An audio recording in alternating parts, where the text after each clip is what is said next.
Good evening, and thank you so much for joining us for KIMT News 3 at 6. I'm Sananda McCall. First tonight, Minnesota House Representative Kim Hicks became victim to a hate crime that occurred at her home early this morning. As Rochester police are investigating and the election season ramps up, Representative Hicks tells KIMT the incident only encourages her to keep spreading the vision of unity in Rochester and Minnesota as a whole. We do want to note the material in this video may be disturbing to some viewers.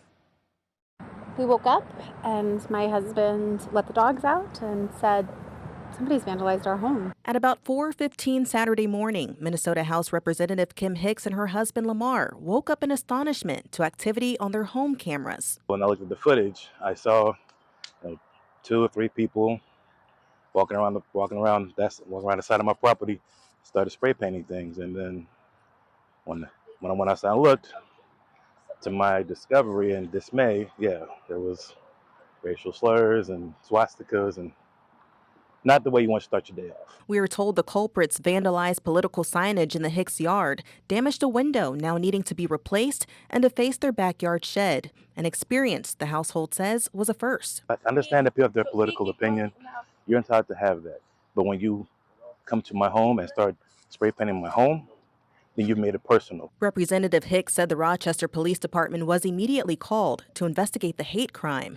Afterward, the family called on its friends and community members for support. And people have been here and helping get the paint off the shed the best we can, and our friends just showed up to start repainting over it so you can't see it at all. It's a cowardly act.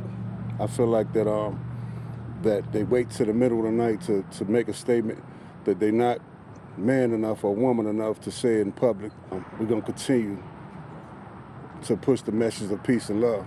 I haven't really not seen it happen to elected officials so much. Certainly it happens far too often in our community.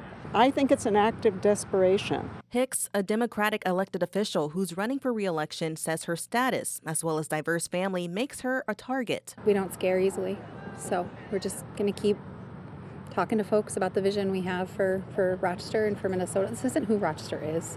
This isn't who Minnesota is. This is a small group of people who have hate in their heart. Folks that are putting this kind of hate out here, they're trying to make us afraid, and it's just not going to work. I hope every candidate running for any of our local or state offices condemns this kind of behavior. The Hicks family says in this moment they are teaching their children, who were also in the home at the time of the incident, to rise above it and move forward. Representative Hicks says she plans to press charges against the vandals.